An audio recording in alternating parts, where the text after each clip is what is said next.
porque hay dos temas puntuales que me gustaría tocar con él, que son noticia. Uno de ellos, el tema de la presentación de de la declaración de rentas de este año pasado, y el otro, el tema de el nuevo sistema de factura digital, creo que es que va a entrar, que debe entrar según ley a partir del 1 de junio. Don Publio, bienvenido, buenos días. Buenos días, don Álvaro. Para mí siempre es un honor conversar con usted y toda su audiencia ahora en digital, que es bastante grande. Don César, siempre también un gusto verlo. Como bien apuntas, don Álvaro, actualmente estamos en el cierre de la presentación de la declaración de renta del año 2020. Como ustedes, la mayoría de los que te siguen y te escuchan, deben recordar que el pago de la declaración de renta se hace regularmente a finales del mes de marzo, por lo que en la Dirección General de Ingresos, junto al ministro de Economía y Finanzas, Héctor Alexander, y con la recomendación que le dimos al señor presidente, tomando en cuenta que al inicio del mes, que al inicio del año tuvimos situaciones bastante complicadas con la segunda ola producto del COVID-19, decidimos extender esa oportunidad para los contribuyentes para presentar y pagar su declaración de renta hasta el 17 de mayo. Se le ha dado la oportunidad, como se le dio el año pasado. Creemos que de esa manera estimulamos el cumplimiento voluntario. Reconocemos todavía que la situación sigue siendo no la normal, pero el país y principalmente nosotros en el Ministerio de Economía y Finanzas necesitamos avanzar, necesitamos los datos, necesitamos que el contribuyente cumpla con sus obligaciones tributarias para poder entonces seguir diseñando las estrategias económicas que merece el país. En tu segunda pregunta, Álvaro, el tema relacionado antes de ir a esa, ¿cómo está esa recaudación en números hasta el día de hoy, señor Publio? En números, te voy a hablar un balance general. El primer trimestre fue positivo. Tenemos un superávit aproximadamente de 20 millones de dólares por encima del presupuesto en diferentes ingresos. Tenemos un superávit también comparado al año pasado. Obviamente, comparar el 2021 con el año 2020 es injusto debido a la situación económica. Igual comparar el 2021 y decir, y es lo que he mencionado, puedo decirte actualmente que de acuerdo al presupuesto, un presupuesto moderado, reconociendo el impacto del COVID-19 y que iba a ser un año, Dios mediante, difícil, pero también de una recuperación importante, tenemos a la fecha un superávit. Es más, abril y ya los números de mayo son sostenibles, se mantienen por encima del presupuesto y eso es gracias a los contribuyentes. Pero como lo he mencionado, los ingresos, y como hemos hablado junto en el equipo del Ministerio de Economía y Finanzas, los ingresos todavía, aunque están superiores al año pasado, son superiores al presupuesto, todavía están lejos de los números antes de la pandemia. Por lo tanto, siempre es un llamado de atención de manera responsable, porque es allí donde nosotros como ministerio, como equipo de gobierno, tenemos que iniciar las estrategias económicas, pero Álvaro, también muy claro que dentro de las estrategias no se encuentra considerado un aumento de impuestos. No se encuentra en la mesa un aumento de impuestos, lo acaba de decir Julio de Gracia, director general de ingresos. Y es que este es un tema que ha venido generando caos e incertidumbre, violencia en varios países ya que han tenido que tomar estas decisiones por situaciones internas y por mandato de organismos financieros internacionales. Yo le hago la pregunta en esa dirección. ¿Hay de afuera recomendaciones de que debe hacerse una reforma fiscal en Panamá en este momento y el gobierno del presidente Cortizo está planteando que no se va a hacer? Álvaro, es importante recordar que hablar de una reforma no significa que haya que aumentar impuestos. El ministro Alexander lo ha mencionado en la Asamblea Nacional de Diputados, que tenemos que abocarnos efectivamente a analizar una serie de disposiciones legales dentro de nuestra normativa fiscal y tributaria. Pero eso no significa que debe haber un aumento de impuestos.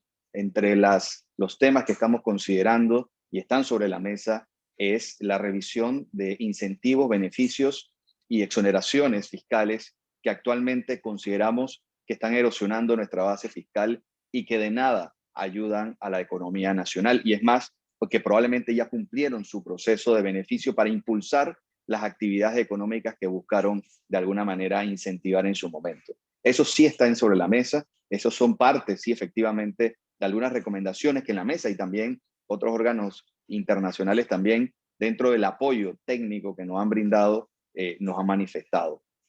También se encuentra, como ya se ha tomado la decisión, el tema de la contención del gasto. Se encuentra el don Carlos González, director de presupuesto de la Nación, junto al ministro Alexander, revisando ese tema por instrucciones del señor presidente Cortizo. También, y ahí donde quizás te abra para la siguiente pregunta, es la necesidad de una modernización de la administración tributaria. Que nosotros como DGI sigamos siendo más efectivos, como hemos tratado de hacer en los últimos años, modernizando, digitalizando los procesos, porque gran parte de nuestra competitividad se ve afectada por lo lento del proceso del pago de impuestos. Y además que es complicado. Y es allí donde el Banco Interamericano de Desarrollo nos está ayudando con ese plan de modernizar y hacer más eficiente la administración tributaria. Y dentro de los puntos está el reto de la evasión fiscal, Álvaro. La evasión fiscal en Panamá es una de las principales en la región. Nosotros como país tenemos que atender el tema de la evasión fiscal que está amenazando regularmente nuestra capacidad de ingresar. Es más, si nosotros reducimos de 2 a 3 puntos, estaríamos por lo menos llegando a la mitad de lo que necesitamos para recaudar esos impuestos. Así que el tema de la evasión es clave para nosotros poder recaudar más y es por eso que el tema de la factura electrónica es importante para que haya una mayor trazabilidad. No con eso, y a veces está el debate en las redes sociales que estamos diciendo que los comercios están evadiendo, pero no estamos diciendo eso, sino que hay una realidad bruta, por llamarlo así, donde existe una situación de evasión fiscal importante que atenta contra los ingresos y que la manera estratégica de atenderlo es avanzando en una trazabilidad de los datos, es decir, a través de la factura electrónica que nos debe ayudar a nosotros a consumir mayor información para el caso de que las personas jurídicas o naturales traten de evadir impuestos, nosotros poder identificar mediante una matriz de riesgo y atender y ir específicamente a aquellas personas que lo tratan de hacer. Director, buenos días. Buenos días. En los últimos tiempos, no tiene nada que ver con este gobierno, hemos apostado a las soluciones legislativas, normativas, para mirar la relación administración-contribuyente, pero no hemos trabajado en la cultura del pago de impuestos, no hemos, en esa relación de, no, la administración no es tu enemiga, ven, te ofrecemos las facilidades, te orientamos, porque también hay una especie ahí de una zona gris, ¿no?, de conocimiento frente a los contribuyentes. ¿Qué hay en esa materia? ¿Qué posibilidades que la administración coadyuve con los contribuyentes para mejorar esto? Casualmente nosotros, por ejemplo, estamos utilizando las redes sociales, utilizando los canales alternativos para educar, para explicar. El tema tributario no es sencillo y además nuestras propias leyes, usted lo sabe como expresidente del Colegio Nacional de Abogados, lo difícil que es el tema fiscal en Panamá, porque hasta a veces uno no sabía que existía o la interpretación de un director o del Tribunal Administrativo Tributario es una y otra. Así que las cosas siguen siendo bastante complicadas y es un tema que hay que atender a nivel, por hablar de la parte jurídica, la parte de los tribunales y la dirección. El tema de los contribuyentes, efectivamente, es un tema de cultura tributaria, un tema de educación tributaria también, que va desde las escuelas. Regularmente cuando estamos en las escuelas no nos enseñan a hablar de tributación. Quizás la contabilidad allí, pero no nos hablan de lo importante que es pagar impuestos, de cumplir a tiempo con ese pago y de los beneficios que puede tener o que tienen el pago de los impuestos. Entonces nosotros, por ejemplo, hemos utilizado casualmente ahora a las 11 de la mañana, tenemos a través de DGI PMA, de nuestras redes sociales, un live que tratamos de hacer todas las semanas sobre diferentes temas. Entre ellos está la implementación del nuevo sistema de facturación que incluye la entrada en vigencia de la factura electrónica de manera voluntaria. Aquí nadie se le está obligando a transitar obligatoriamente en este momento a la factura electrónica. Aquel que quiere mantener sus equipos fiscales lo puede tener, pero ahora introduciendo un dispositivo de transmisión que la mayoría de las máquinas fiscales actualmente en el mercado ya viene incorporado y que solamente tienen que conectarlo a través de nuestro nuevo sistema Placef que hemos trabajado con la AIG. Así que nosotros efectivamente, don César, es un reto importante el tema de la cultura tributaria, es como el tema de la educación, va a tomar algunos años, pero estamos en ese tema, siempre comunicando, hablando, y de verdad agradecemos a espacios como este para poder siempre llegarle a los contribuyentes y que puedan saber cuándo tienen la fecha de vencimiento, cómo lo pueden hacer y nosotros de la DGI poder atenderlo en diferentes canales. Hemos ampliado de 7:30 a 5:30 nuestro horario de atención para que la gente pueda ir. También ahora tenemos citas previas para que la gente pueda organizarse, para que no tenga que formar las filas, o también ahora una nueva cita virtual que en las próximas semanas estamos lanzando para utilizar estos canales para que el contribuyente pueda utilizar las aplicaciones y conversar con nosotros. Sí, don Publio, la preocupación es, por ejemplo, ¿cuánto me cuesta realmente instalar este equipo en dinero? ¿Cuánto me cuesta? Usted lo plantea bastante sencillo. ¿Qué costo tiene? ¿Quién tiene que pagar eso? Porque ya en el gobierno de Ricardo Martinelli nos hicieron a todos los comerciantes pequeños, medianos y grandes comprar equipos fiscales para precisamente, se nos dijo en ese momento, cerrar la brecha entre el que pagaba y el que no pagaba impuestos. Ahora vuelve y nos dicen, tenemos que buscar un mecanismo para exactamente lo mismo, para ayudar al gobierno a que recaude impuestos y cerrar la brecha del que no paga y el que sí paga.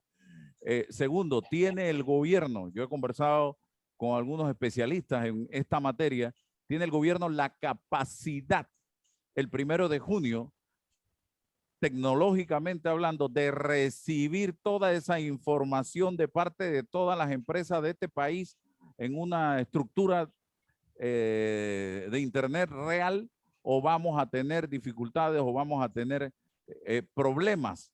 El gobierno con esto va a tener acceso a los precios de todo, a qué vende cada persona, a todas las transacciones que se hagan en todos los establecimientos comerciales del país. Es otra interrogante. Son 3 puntos que quiero tocar con usted, pero vamos a ver si cumplimos con el compromiso comercial y le doy el espacio para que me explique esos 3 puntos. De inmediato vamos con cabina para el cambio comercial. Adelante. Bien, estamos conversando con Publio de Gracia. Nos está explicando un poco todo este tema de el nuevo sistema de recaudación, el nuevo sistema de facturación digital o fiscal que se va a estar utilizando a partir del 1 de junio, y dejé sobre el tapete algunas interrogantes que él nos va a responder en segundos. Es interesante que ustedes estén pendientes, que ustedes escuchen el costo de estos equipos, cómo se van a implementar. Está en capacidad del gobierno de recibir toda esta información y no se va a volver un problema el primer día. Todas estas cosas hay que, porque falta poco, ya estamos en viernes 14 de mayo y la ley dice que esto debe comenzar a regir el 1 de junio, estimados amigos que me están viendo. Así que estamos en el receso comercial, cumpliendo el compromiso con Omega Estéreo. Hoy nos estamos pasando producto del percance técnico que tuvimos al inicio del programa. Gracias a la gerencia de don Guillermo Antonio Adames por facilitarnos este espacio que nos corriéramos un poco adicional producto de lo que sucedió. Así que estamos aquí con ustedes. Estamos en vivo a través de Sin Rodeos por Omega Estéreo. También estamos en Instagram, estamos en nuestro canal de YouTube. Van a poder ver el programa, y también en Facebook Live de Omega Estéreo y el nuestro personal. Así que la invitación para que escuchen la segunda parte de esta entrevista con Publio de Gracia, que es el director general de ingresos que está con nosotros en la mañana de hoy, aquí en este su programa Sin Rodeos, estimados amigos. Y les quiero recordar, es viernes, a cuidarse, es importante. Miren lo que está pasando en Chiriquí, miren lo que está pasando en Bocas del Toro, miren lo que está pasando en Veraguas. Ya hay en la lista de mayores positivos que dio a conocer, de mayores casos positivos que dio a conocer el MINSA, la mayoría son lugares, los primeros lugares los ocupan regiones específicamente de la provincia de Chiriquí. Así que ojo con esto, estar pendiente para que no se incrementen. Seguimos adelante, don Publio. Dejamos sobre la mesa un paquete de preguntas. Le doy la oportunidad para la respuesta. Adelante. Sí, efectivamente, hay que también hacer un recuento histórico de esto. Desde el año 2017, si no me equivoco, la Dirección General de Ingresos del gobierno del presidente Varela inició el proceso de factura electrónica. Este proceso incluyó un plan piloto que a la fecha ha sido bastante exitoso, que muchas empresas se han acercado a la Dirección General de Ingresos para querer participar en este tipo de factura electrónica, que al final es mucho mejor para el contribuyente, ya que tiene un mejor orden, utiliza las nuevas tecnologías, es amigable con el medio ambiente, en fin, una serie de beneficios que tiene la entrada de la factura electrónica. Cuando llegamos a la dirección, encontramos que el siguiente paso era lo que vamos a iniciar el 1 de junio de este año, que quisimos iniciar el 1 de enero del año 2019, del 2020, pero en ese momento extendimos hasta junio de ese año para entrada en vigencia, pero ustedes saben que el tema de la pandemia hizo retrasar mucho de estos esfuerzos que ya venían planificados y no veíamos correcto que en ese momento obligáramos a los contribuyentes a elegir en cuál de una u otra quedarse. Y es por eso que nosotros determinamos, para que no sucediera lo que pasó en el año 2010, que el impacto fuese brusco con el contribuyente, es mantener los equipos fiscales y el que quiere transitar hacia la factura electrónica lo hace de manera voluntaria. Es allí donde todos los contribuyentes que deseen voluntariamente, a partir del 1 de junio, va a haber un formulario en la página web de la DGI del sistema iTax 2 para que ellos puedan descargar y puedan manifestar que van a transitar a la factura electrónica. Va a haber un espacio de 180 días, si no me equivoco, para que ellos puedan adaptar sus sistemas, para que puedan entonces iniciar a tomar la factura electrónica, que tiene un componente adicional que no tenía el plan original, que es la incursión o la entrada de los llamados proveedores autorizados calificados. Es decir, como las máquinas fiscales tienen distribuidores, en esta ocasión vamos a tener para la factura electrónica como una especie de distribuidor o enlace, que es el proveedor autorizado calificado, que se utiliza en la mayoría de los países del mundo donde se tiene la factura electrónica. Entonces, estos proveedores autorizados calificados tienen que cumplir una serie de requisitos muy, muy, muy estrictos, porque esos proveedores autorizados calificados le va a brindar una solución a los contribuyentes y cuantos quieran participar en esta actividad, lo pueden hacer siempre y cuando cumpliendo con las formalidades establecidas en la ley y en el decreto. Y a partir del 1 de junio va a existir nuevamente también la opción para que todas las empresas naturales jurídicas que puedan cumplir con esa capacidad puedan inscribirse para ser proveedores autorizados calificados y posteriormente puedan ofrecerle a los contribuyentes que deseen migrar a la factura electrónica esa posibilidad. Así que es bastante, por llamarlo democrático, también transparente, porque lo que nosotros queremos es que esto evolucione de manera rápida, porque efectivamente sí nos ayuda a nosotros. Y ahí entro a la segunda parte de tu pregunta. Si la DGI tiene la capacidad de administrar esos datos. Y es por eso que hemos ingresado el proveedor autorizado calificado, porque en otras legislaciones, como tratamos de recibir la mayor cantidad de información, principalmente orientado con el Centro Interamericano de Administración Tributaria y con el Banco Interamericano, cuál era el mejor modelo para Panamá para poder salir rápido. Porque nosotros nos quedábamos en que la DGI se iba a quedar con todo esto, nosotros no teníamos la capacidad porque se tenía que hacer una inversión de miles de millones de dólares para que la Dirección General de Ingresos pudiera tener esa capacidad, trabajar 24 horas al día a través de un sistema computarizado y no teníamos esa capacidad en este momento. Quizás más adelante, cuando ya sea obligatoria, que sería la fase durante los próximos años, para que el contribuyente, la factura electrónica sea el modelo obligatorio en Panamá, pero probablemente, según nuestros estudios, va a quedar también la opción para que el contribuyente pueda mantener las máquinas fiscales, porque no todos los negocios son iguales. Por lo tanto, en este momento estamos en ese proceso. Los PAC nos van a ayudar bastante para que nunca el sistema de la DGI se recargue, se caiga o pueda tener algún tipo de impacto contra los contribuyentes o los comercios que utilicen la factura electrónica.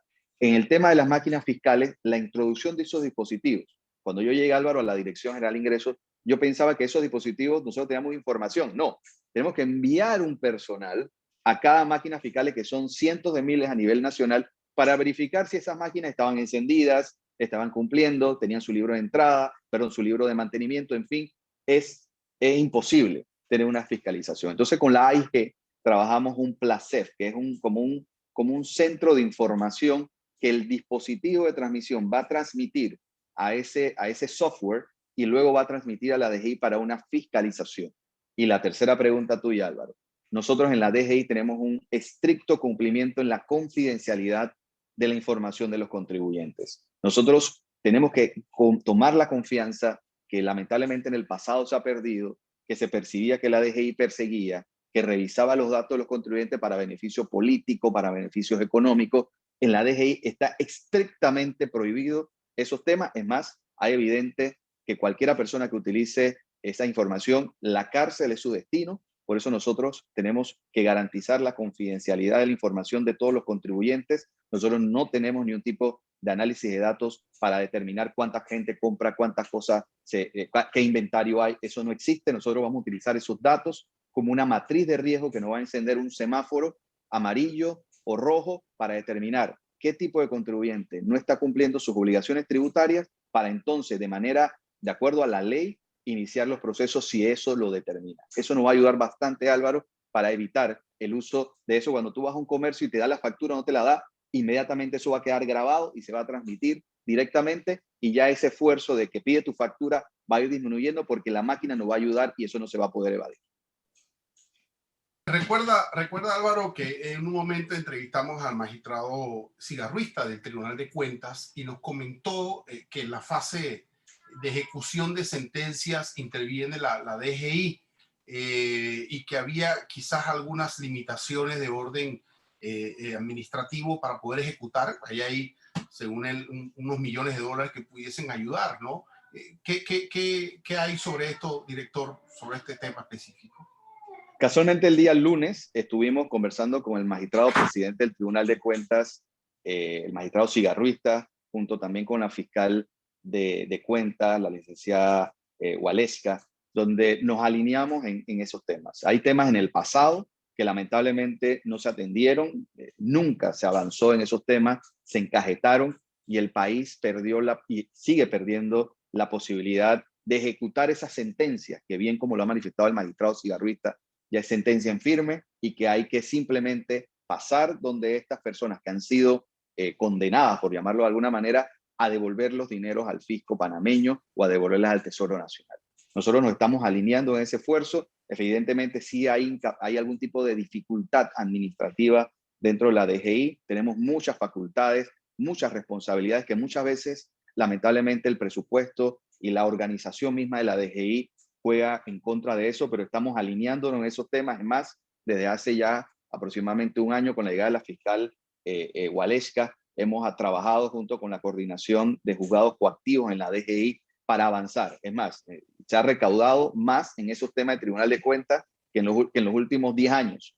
Aunque es poco todavía, un porcentaje muy por debajo, estamos trabajando para que nosotros podamos tener las competencias. El ministro Alexander nos ha manifestado todo el apoyo, así que tenemos una coordinación específica. Es más, tomamos la decisión junto con, para ayudar al Tribunal de Cuentas y a la Fiscalía de Cuentas, un juzgado coactivo se va a dedicar exclusivamente al tema del Tribunal de Cuentas. Eso nos va a ayudar a recaudar los dineros que el Tribunal de Cuentas ha determinado que no fueron obtenidos de manera correcta por parte de los ciudadanos y que lo deben devolver a las arcas del Estado. Sí, con este nuevo sistema estamos eliminando un poco el tema de la segunda caja, la cajita de madera que tienen muchas personas debajo de la caja registradora, señor, porque aquí no hay una cultura del panameño, del cliente, del consumidor de pedir factura. Nosotros todos los días le damos la factura a la gente y mucha gente te dice, se te va, tienes que perseguirla. Otros te dicen, deje eso es papel para la basura, más basura para el carro. Entonces, ¿cómo hacemos para crear en el ciudadano una cultura de pide tu factura, señor Publio? Eso nos ayuda bastante, Álvaro. Tenemos la cultura esta de que el panameño no quiere tener los papelitos y más en estos tiempos de COVID no quiere tener ni tocar nada.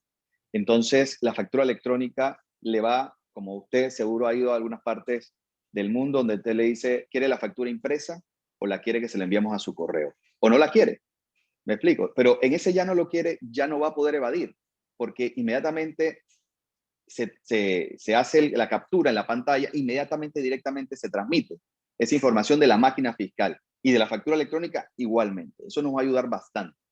Pero de todas maneras, nosotros como contribuyentes muchas veces nos olvidamos que muchos de estas compras o gastos que tenemos son deducibles de impuestos o son para que los ayuda a devolver impuestos, gastos médicos, gastos profesionales. Por ejemplo, si usted, Álvaro, es profesional por cuenta propia, está emprendiendo actualmente, usted cuando va a un restaurante y tiene una reunión con don César, usted le pide la factura al restaurante y eso lo deduce de sus impuestos para poder entonces, porque usted estaba en una reunión de trabajo con César, es allá donde uno puede ir la gente, ¿no? Entonces, eso ayuda bastante, ¿no? Entonces, no tenemos esa cultura muchas veces porque, como dijo don César, nos falta educación, nos falta cultura tributaria y es clave que eso vaya paralelo. Esto no se resuelve solamente con tecnología, también se resuelve con la capacidad de nosotros, como dentro de nuestra educación y nuestros valores, poder también tener esa cultura y poder también de alguna manera hacer el balance y que el Estado pueda recaudar lo que debe recaudar, don Álvaro. Se me está acabando el tiempo. Usted me perdona si ya lo dijo y no lo capté.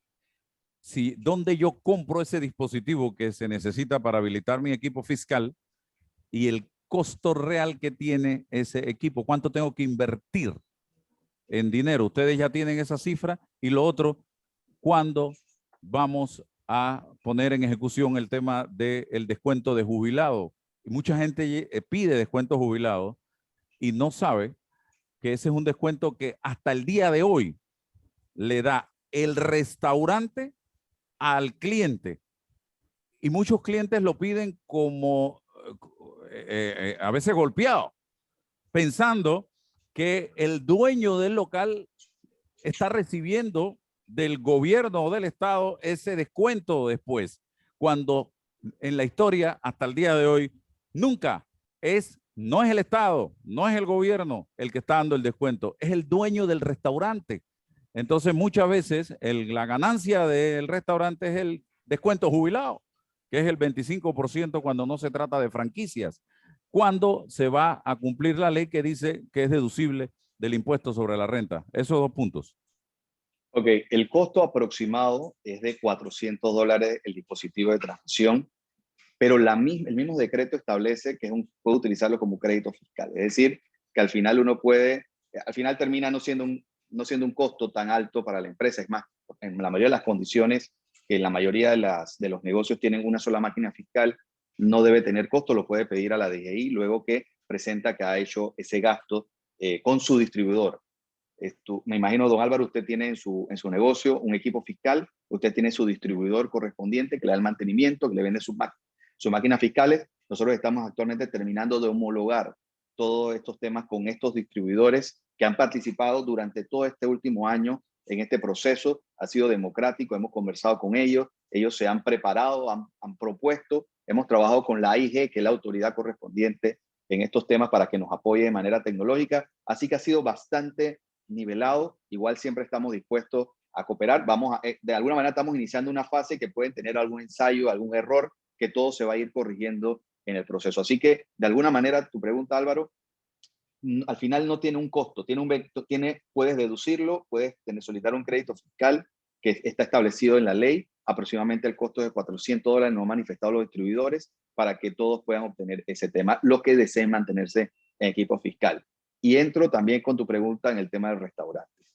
Este gobierno ha aclarado luego de más de 30 años el tema de la deducibilidad a través de una corrección en la ley que era mal interpretada. El diputado Melchor Herrera impulsó junto a la diputada Zulay Rodríguez ese cambio que fue aprobado por la mayoría legislativa.